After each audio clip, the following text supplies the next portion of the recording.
Welcome to Birch Tree Studios, the home of 1013 Publications. This is 40 Below Zero, an international show about chronic illness hosted by two guys with MS. I'm your co-host Nick, and with me as always is Terry. We're so glad all of our warriors and supporters are here with us, so let's get into it. So yeah, I know that you are a clean guy because you talk about your OCD level kitty litter cleaning. Yes, that's right. Bro, the reason why I feel like I'm a clean guy, I hate saying that. I think it's more organized, not really clean. I like Okay. to keep shit organized because it takes that extra energy to clean or to organize again. Or you, this happens to me a lot, or you don't have the energy to both find the thing that you're looking for and then use it. Like, so if I'm looking for a tool, if it for a project and it takes me a half an hour to find the tool, I'm done. That's, my energy's gone. I hear you, man, but I never have that problem because I'm always organized. I'm not, Well, if something's moved, bro, the first thing I think of is where did she put that? Where did he put, I'm not like, where did I put that? right. So, Yeah, but there's a number of other people in my house, and when things move, mhm. there's a whole list of suspects, and it's usually me. I usually moved it and forgot where I put it.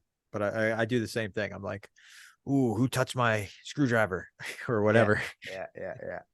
So my big thing is when I talk to people, I never tell people, hey, I live alone. Mm, I never, because I feel like that's me saying, oh, it's me.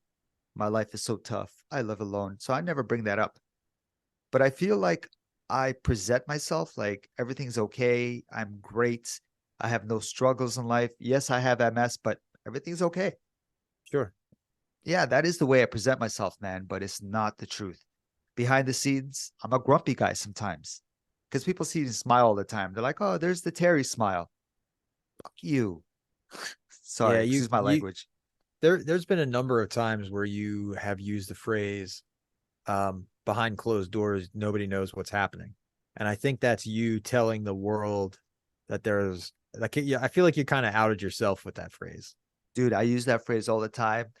It's like, you know, I'm trying to sneak shit in to Right. let people know, dude, it ain't all sunshine and happiness.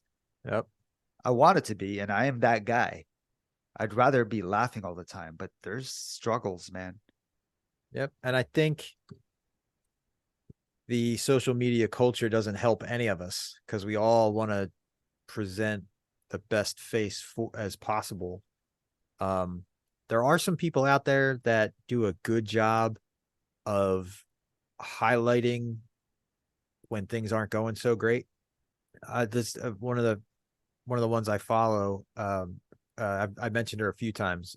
Brittany Kuros, the a hot MS, Yeah. on Instagram. She does a really good job of showing you the ugly parts of MS, like what fatigue looks like, what heat intolerance looks like. Like she does a pretty good job of that. Yeah. And that happens to all of us. A lot of us have the same. I know I do. Definitely have the same. Like everything is fine. Yeah. MS. I love that commercial. It's where it's like they use the phrase MS doesn't define me. Yeah. I've seen that too. Well, it doesn't define you as a human, but it definitely defines how you navigate through life, Yeah. whether you want it to or not. Even if it doesn't really impact your life, like I got that old coworker, a friend of mine, he pretty much, I don't want to say has it under control, but he has it under control. He takes a pill and it's working for him. But that doesn't mean that he has it totally under control and that one day that pill is going to stop working. You know what I mean? So it does define how you think about life. Yeah. And then of course, if it impacts your minute by minute, then it really defines your life. Let's not forget that when you have this illness, it's huge, even if it doesn't really affect you, you know, minute by minute, it's still in the back of your mind, regardless. Oh yeah. And there are people that think they're strong. They're like, oh, it doesn't bother me. That's what I used to say. Regardless, it's in the back of your mind and it's triggered something, like you're not going to be aware of it, but 100%. I'm still at the phase where I feel like if I don't push myself physically to the break point every day, then I haven't done enough. And I usually overdo it. And it's not great. That has something to do with who you used to be. You're trying to fulfill that life because you were important, bro. You know what I mean? Like Yeah, to yeah. the community and stuff. So even this far in, it I still haven't let that piece go. Even though as much as I say I have, you know, as much as I want to run around being like, nope, I figured it all out. I let it all go, which I have mentally. I'm okay with a whole lot of stuff. It's just physically, it's like there's a lot of stuff to do where I'm yeah, my house. And because I'm very cognizant of the fact that one day I won't be able to do it no matter how I feel about it. So I feel like if I can get through it with struggles, I'm going to struggle. And I know that I'm a big advocate of like saying things like you don't get paid extra to struggle, Yeah. use the tools. So I use the tools I have and I keep going. And they have extended my ability to complete a lot of these tasks. It's just I'm not ready to accept the fact that it hasn't happened yet. Like I still can get up and do, so I do. Don't even stress it, man. Like it doesn't happen overnight either. Mm-mm, That's the mm-mm. fear of all of us thinking we're going to wake up debilitated Yeah, overnight. seriously. And in a weird way, I kind of wish it did happen that way. Simply because I'm not a big fan of being in the limbo state that I am because it's like you get all these tests done and you talk to these doctors and it's like, okay, well, this might happen down the road. This might happen down the road. And if you take this medication, then it'll, push it out. It'll probably delay it. It'll probably do that. It's like, can we just get on with it? Like either happen or don't. Because if it happens, I can deal with it. Dude, I used to say the same thing. I used to be like, my legs, I just cut them off already. Right. Yeah. So luckily we're heading towards cooler weather. Everybody's happy about that. Today, weather is cool. I feel fucking phenomenal. So I'm swearing a lot. I'm phenomenal. Yeah. Like I feel it. It's very evident. I feel it. I'm like, oh my God, it is the weather. And Yep. I'm still in denial. I'm like, oh, it doesn't really affect me that much. But as soon as the weather gets cooler, I'm like, my God, the heat drains me instantly. Even when I wake up in heat, man, I'm like, oh my God, this is draining. And I feel it. And if nothing else, it kills your mood. Like you're just miserable. Everybody's miserable when it's hot and humid out. So I'm looking forward to that. Hey, I was wondering, did you ever get that cane? You were talking about it. Is it the Christina Applegate? Is that what it is? The Christina Applegate cane? You don't even know No, what I'm talking about. Oh, okay, cool. no, I don't. For some reason, I thought you were talking about it. There's a special cane. I was gonna say, look it up real quick. I'm not familiar at all. I know that Don Marie has purchased it. Maybe MS Oh, did too. I don't remember. I think I know what you're talking about. Yeah, it's just a well designed cane. No, all my canes I get from a website called fashionablecanes.com. I have a skull cane. That's kind of cool. It's a solid pewter skull. And legit, you take that everywhere you go. Oh yeah, I Nice. use it often. Well, I figured Nice. if I have to use a cane, I better have a cool one, right? She put on her story, and I don't know if it's here anymore, but I saw that if that's what you're talking about. yeah, okay. No, Yeah, I yeah. don't have one of those. Yeah. I believe it's the Christina Applegate cane, Mm. or she's the one that started promoting it. Sure, she probably got some endorsement deal. Fashionable on the cane. I think there's a tag that says FUMS. Uh Mhm. well, that's a whole organization. If you Google that, I maybe she collaborated.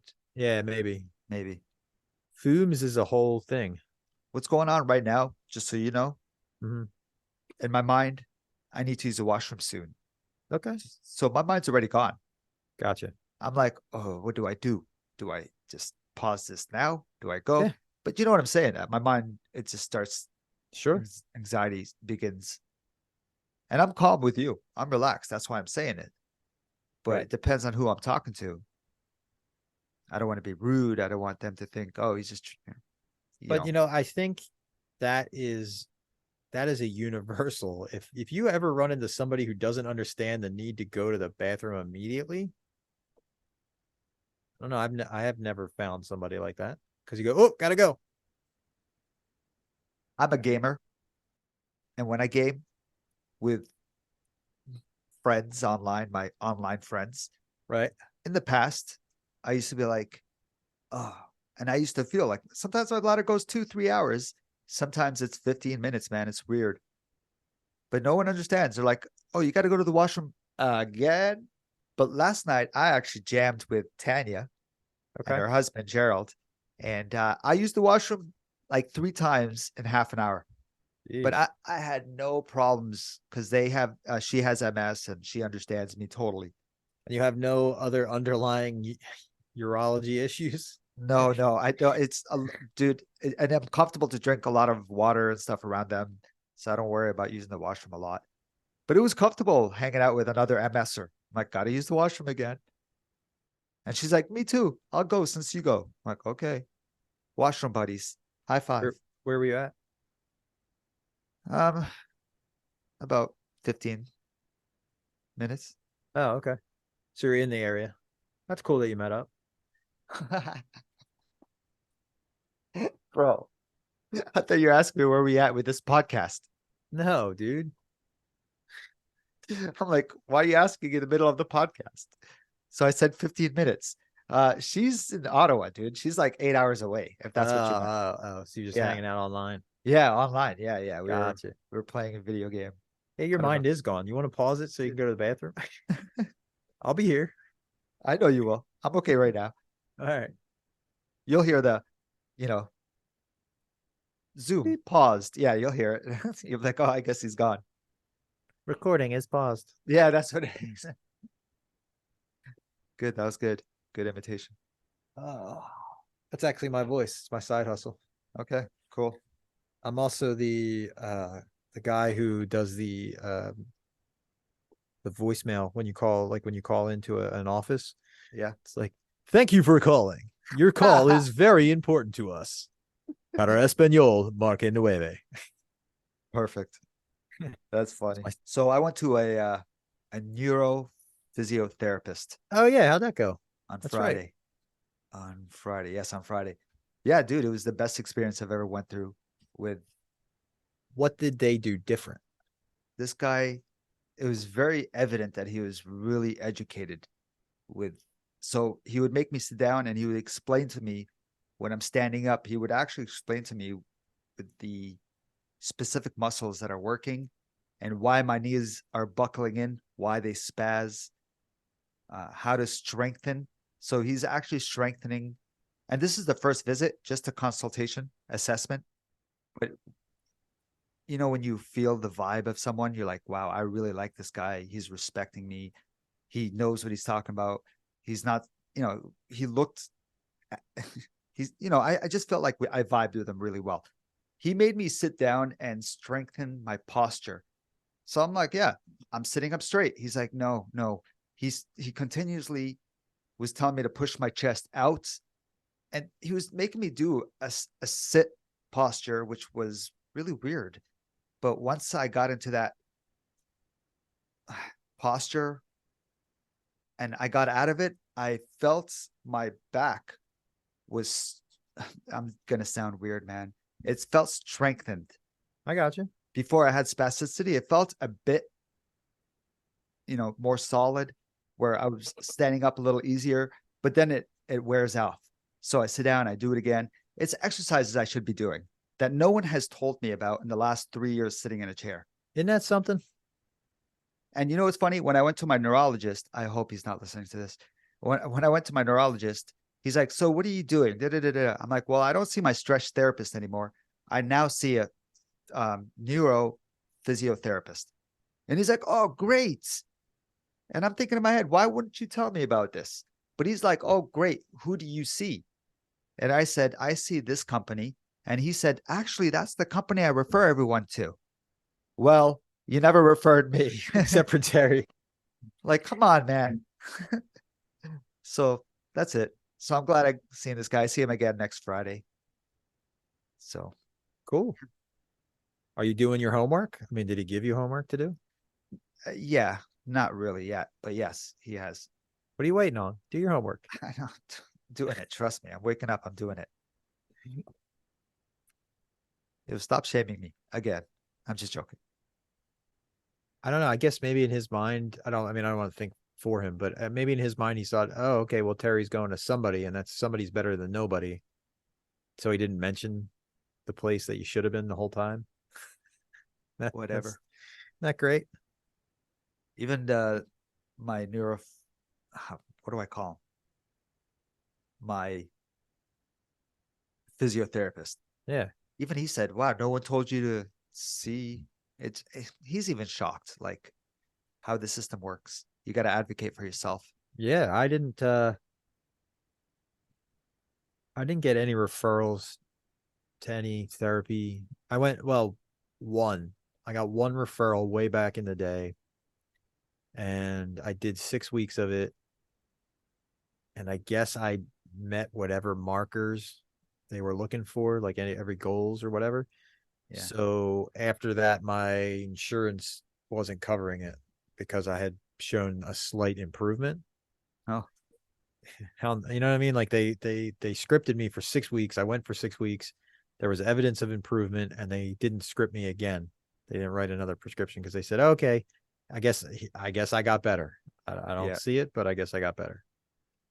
So Was that it was it fully covered for 6 weeks? for 6 weeks. Yeah, twice a week for 6 weeks, and then they looked at beginning when I got there and the end results, and they said, you showed improvement, and then that was it. They didn't cover it anymore. So I guess they thought I could treadmill my way out of MS, maybe. I don't Yeah. know. You're not cured yet, bro? Yeah, seriously. It's okay. Maybe next year. Sitting doing the bike with the hands thing Yeah. on that machine. How's that going for you? Are you doing that regularly? No, I haven't done it Oh, since then. I haven't done anything since then. yeah. Luckily, my house and my yard maintenance keeps me busy enough. I was able to get rid of a gym membership because of my yard. Oh, yeah. Well, it's about an acre. When you go, when's the last time you went been to that gym? Like a year ago, 6 months, couple? Longer than that, probably Oh, eight okay. All eight right. years maybe. Hmm. I have enough of a hard time picking up, an 8 pound gallon of milk. So what would I do spending money on going to a gym? I just pick up the gallon of milk 4 or 5 times. Yeah. Yeah. So shit, doing the laundry is an all day cardio workout because there's a flight of stairs involved. The gym has the equipment, Hmm. number one, and it's a motivation for people. Sure. But if you can do it at home, why not? But it's because you get out of routine, have a routine. But I Hmm. have a routine Monday, Wednesdays, and Fridays, man. I have my thing, half an hour Monday, Wednesday, and Fridays. It's good with me. I don't need no gym. Yeah, seriously. Yeah. The thing that I learned about gyms was, so for example, near me there's a Planet Fitness. Okay. I'm familiar with them. No, but Okay. It's a very so, large chain. sounds like a franchise. Yeah. Yeah, it's a chain. Um, the gym close to me can accommodate, I want to say maybe if every piece of equipment was in use, maybe 70 people. Okay. If everything the whole place had, 70 people. There's over 5,000 members on average per gym. So the money is not made from you walking in the door. The money is made from you not walking in the door. So they want you to join and then never show up. Yeah, hoping that you never show up. Right. Right. Exactly. Which is a great business practice if you think about it. It's Yeah. like, okay, here's the pitch. It's like, okay, Terry, we're gonna start a company. People are gonna give us money every month and never use our product. Ever. But they'll feel good, right? Yeah, exactly. Yeah. They're not gonna improve at all. Matter of fact, they're gonna get worse. But they'll just say, oh, I have a gym membership. What other company runs like that, man? Seriously. I think it's just the gym. And there's a lot of guilt trips put on that. Yeah. And I went the other day, I went to a buddy's work. He asked me to go there because the government has enforced that it becomes accessible. That was fun. It was fun. I went there and yeah, I went into an office and and I didn't want to be that guy that's like, this is not useful. This is stupid. What are you doing with this? I went in there with respect where I'm like, maybe these filing cabinets can be moved. Maybe they can be lifted. I was all nice. And then one of the guys is like, you need to be a bitch and tell us what is annoying you in this room. And I'm like, really, man? I don't want to come across that way. He's like, just be that guy. I'm like, all right, this is stupid, man. I don't know. And why is this up here? And I just went crazy in that room and they loved it. I'm like, this table needs to go up and down. Right. And because I might be a bigger guy, I might be a smaller guy. So you got to make it customizable for different. And then they pushed a button and the table started to lift. Hydraulics, yeah. And that's the only thing they had that was accessible. I'm like, oh my God. It was a $5,000 table, 3,200 American, maybe 3,500.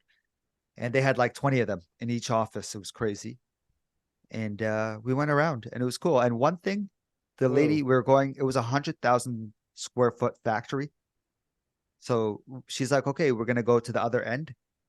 And as we were walking, her, two other people, and me, I was in a chair.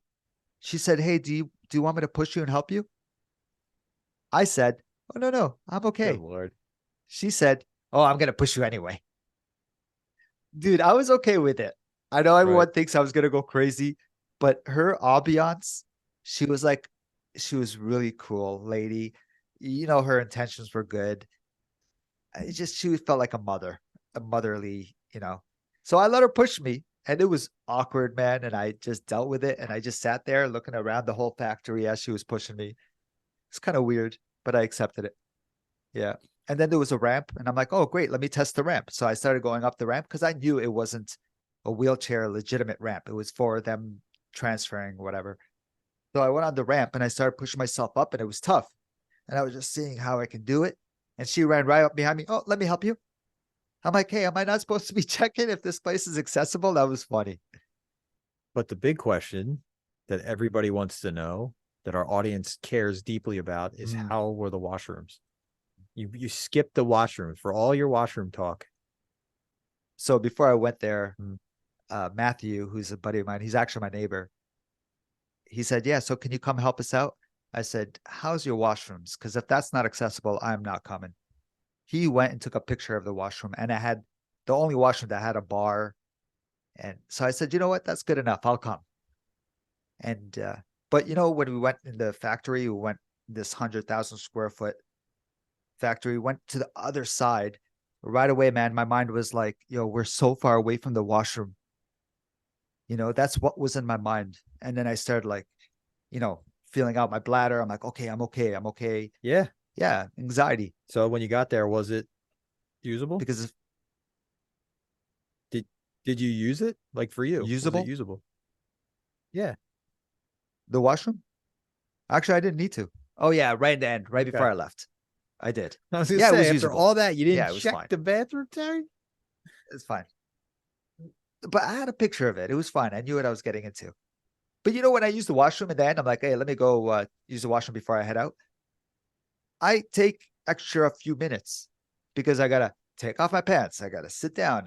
It's not like we all get it. I'm not a regular person who just walks in. So sometimes I'm thinking, do they think I'm taking a number two No, because I'm in here? Or no. are they like, oh, I don't, and I mm, feel like most people are like, it's just gonna take you longer. Just like me. They just know it's just gonna take longer. Because you got more to do. yeah, So these are feelings that I'm getting used to. sure. It's getting normal. You have to unburden yourself with the thoughts of being a burden to somebody else. And then I come out of the washroom. They're like, well, it was nice to meet you. And they want to give me handshakes. And I'm okay with it. But I'm like, are you guys not disgusted that I was in the washroom using my hands and my wheels? Probably doesn't even enter the thought process.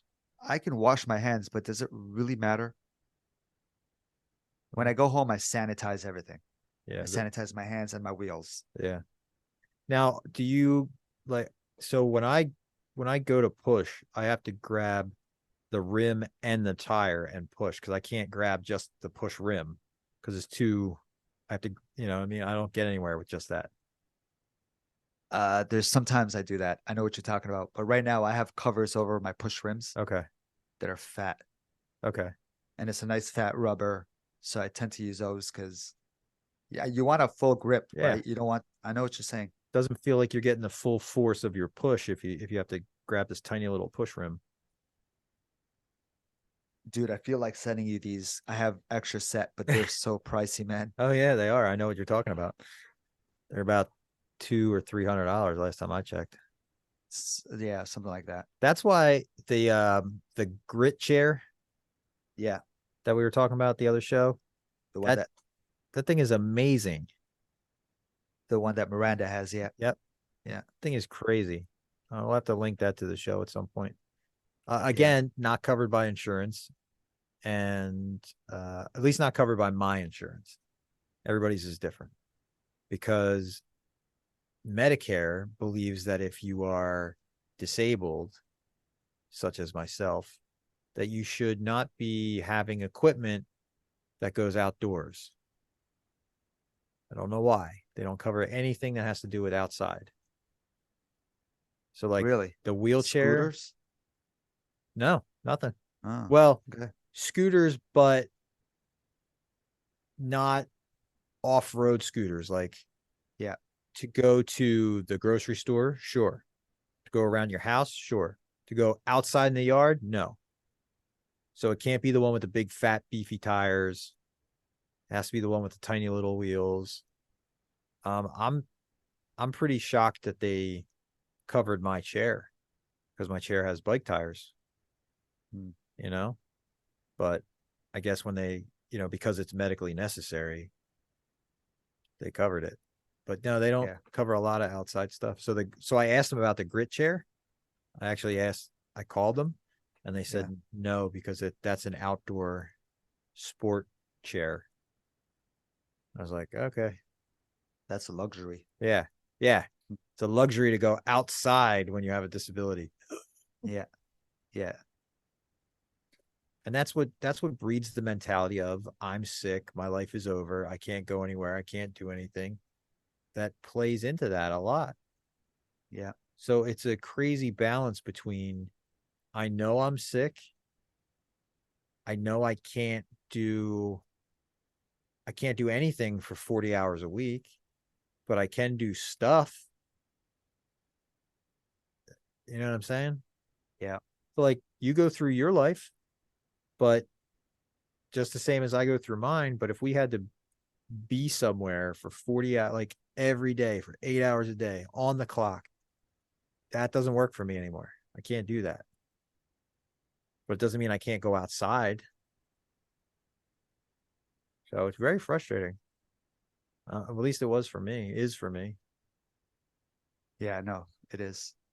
It's tough for me to feel like It's real. I'm not just being dramatic. It's real. Right. Lately, man, I wake up and I'm in my bed and it's hard for me to get out of the bed. And I'm thinking, am I lazy? Am I drained? What's going on? My motivation has, Right. I don't know what's going on. Then you're I'm like, hoping it's the heat. am I depressed? Am I anxious? Is this the new normal? Am I stressed? I just don't care anymore. Hmm. Is it my midlife crisis? Is it, you That's know, true, man. True. Do we um, get midlife crisis still? I think I've had one. I think I've had two of them actually. I went out and bought, Okay. I went out and bought a very expensive Harley. Well, I didn't want to say buy. I don't own it and I don't have it anymore, but Oh, I went out and purchased a very expensive Harley for my midlife uh, crisis. like how old were you? It was right after my diagnosis. I think it was 35. You got a midlife crisis at 35, eh? Yeah, why Fuck, not? I mess. Ah, Well, you're in crisis. yeah, yeah, yeah. You know, a lot of how many times do we talk to You know what? how many times do we talk to each other and how many times do we talk to other people whose lives completely fall apart after the diagnosis or any diagnosis? Doesn't have to be MS. Hmm. Are you not in a crisis state at that point? I know I was, still am, Yeah, you know, yeah, because your sense of stability is gone and that throws you into panic. yeah. I spent a lot of money um during the COVID years. I think that's when a little bit of depression hit. Sure. But my depression's not the same as everybody's where I need to sleep and I Right. don't Yeah. eat. Yeah. Last We time we talked about talked this, about yeah. that. Yeah. But it still doesn't mean it's not there. Mm-hmm. Yeah. So, and COVID didn't help anybody at all. Nobody. So your daughter started high school in COVID, basically, Uh, 2019, 18. 18. Oh, okay. So Her sophomore and junior year were really screwed up.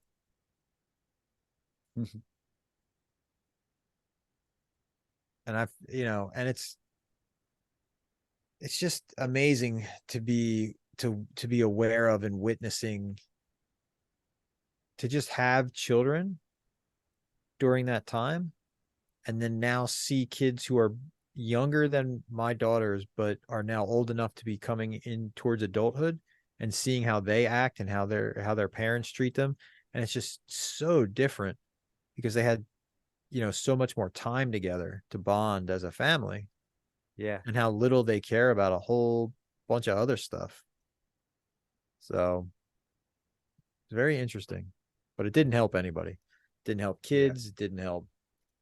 I mean, that's for sure. it totally changed everything. Yeah, So, but I don't have to tell anybody that we all lived through it. yeah. And we were talking about it, and we being my family, we were talking about it not that long ago. And I think it is going to be, and I'll have to do the math. I'll have to figure it out again. But I'm pretty sure we did the math, and it'll be the year 2032 before we have people who don't understand what the pandemic was or who weren't alive when the pandemic happened. I think that was the math because you figure it was 2020. So if you were born in 2020, it's going to be 18 years from then before we have kids. Oh, You know what I'm saying? So yeah, it's yeah, going to take a little bit longer to get to a point where people say, my grandfather tells me about what it was like during the pandemic.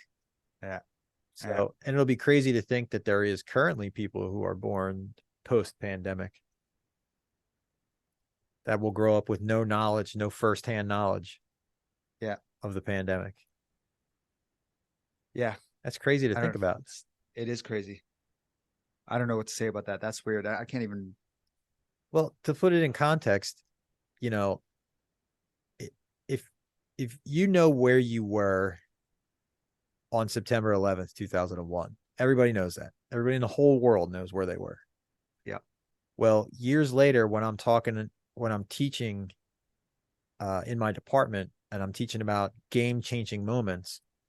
And the guy I was teaching, the new officer I was teaching, was like, "Oh yeah, I remember that. I was in third grade when we saw that on TV in our classroom." Yeah. And I was like, "Oh my God, I was working here at this Oh job." my God, I'm old. I was like, "Yeah, I gotta go. Yeah. I'm getting old." But it's the same thing with the pandemic. Eventually, there'll be adults who are like, "Yeah, my parents talk about what it was like." Yeah. Yeah. And there's a reason Yeah. why why grandma still wipes down the bananas with, Clorox wipes before she eats them, Yep. because she's afraid. You laugh. There's still people out there. No, bro. I remember getting groceries and having to wipe out the bags and Yeah. stuff. It's just funny. But yeah, it's going to be a little bit, but eventually there will be a whole set of people that have no idea what it was like to live through the pandemic. The great Yeah. toilet paper war of 2020. Oh my God. That was funny. There was videos of like they look like drug dealers and a Yep. car would pull up and then he's like passing him the toilet paper. He's like, it was funny. Hmm. Funny, funny, funny. Hmm. So hopefully there will be Mm-hmm. a day in the future where there will be a whole generation of people who doesn't know what multiple sclerosis is without reading it in a book. Hopefully that's the goal, right? Is to get to a point where nobody has to deal with it. You know, let's just hope that there's a day when some illness is cured. Sure. If it's cancer, if it's, you know what I mean? Something. Yeah. Well, there's been a Like if bunch of it's, them. I feel really guilty if they cured MS before everything else. I don't know why, man. I'd rather them cure MS first because it's what I go through. Right. But you know what I mean? Like, fuck. Well, they being the scientific community has done a pretty good job of eradicating some really serious things. Um, the issue that the globe runs into now is that, um, and it's a big issue, and I keep an open mind about a lot of things. The issue we run into is the fact that everybody lost their mind when the world was introduced to a new vaccine. Now, whether you took the vaccine, you didn't take the vaccine, I'm not here to debate that. Uh, I'm just saying, the point that I'm making is that we have proof that vaccines do what they're supposed to do because we, as a globe, eradicated polio until people stopped getting the vaccine again. So, Mhm. you introduce a vaccine, your body knows how to fight it. Then when it sees it again, it fights it. That's how we got rid of polio Yeah. and measles and mumps and rubella. That's why kids get MMR shots. That's, now they're Yeah. getting chicken pox. Now they're getting Hep C. Now they're getting HPV vaccines. I mean, like they just keep going and going. But everybody lost their mind about this one particular vaccine that was produced using codes they already knew. Like they already knew 90% of how to make it. Yeah. So they just implemented the 10% that they needed to. And everybody lost their minds. It's a shame. And they made it I a won't, personal thing. you're right. I went all over the grid with this. Like my mind was against, for. I'm not even going to talk about it right now, but Sure. I was convinced in every direction. Right. I'm like, oh, I understand. Oh no, you guys, I understand this point, and I just didn't know what to believe anymore. That's the So problem. just don't talk about it. Yeah. That's the problem. Is that it got to a point where nobody knew what to believe anymore because there was so much information overload out there. And unfortunately, too many non-doctors were putting medical information out into the world, and too many people were believing non-doctors. Um, I don't think that there's this big conspiracy of scientists who are trying to genetically engineer the planet's population. Watch what you say. Yeah, that's what I'm saying. Like, I'm with you, but you never know. Yeah, it's tough. And the problem is, look, again, I'm wide open. I'm not locked into any one particular thing. I feel like I always have room to hear the points that a person is making counter to what I'm making. And I will hear those points and I will process that information and I will decide whether or not I agree with you. I'm not saying it's wrong for you to have those opinions on those things. If I don't feel that way, I don't have to. And I'm not here to push my agenda on people either. This is me. This is just how I process and think about the world. That's all. So, but the issue is that we all took it personally and we started attacking each other based on that. You know, we made each other bad people for not being on the same team. Yeah. Yeah. So I've seen it all. I know. Yeah. And unfortunately, at least down here next year, we're coming up to it again. I'm looking forward to 2024, bro. Not gonna lie. Coming up to what again? It's election season. Oh, yes, real TV, entertainment. So is Trump going to do debates again? I don't know. I don't know. I don't know where. There's a lot of things going on right now. And unfortunately, unless you can't go anywhere where this is not an issue. And I'm not saying the US issue. I'm saying government issues apply everywhere. You have yours, we have ours. Any country you go to has good, bad, and ugly people that are involved with running. Yeah. And it's just a shame that not everybody has everybody's best interests at heart. You know, if you're elected to represent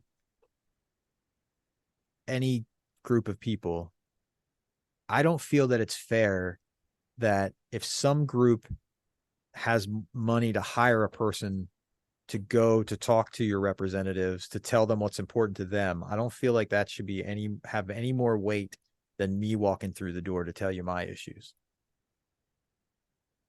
Yeah. But unfortunately, that's not the way it works. The way it works is whoever has the money to hire the people, at least here anyway, it's a lot of who's got the money.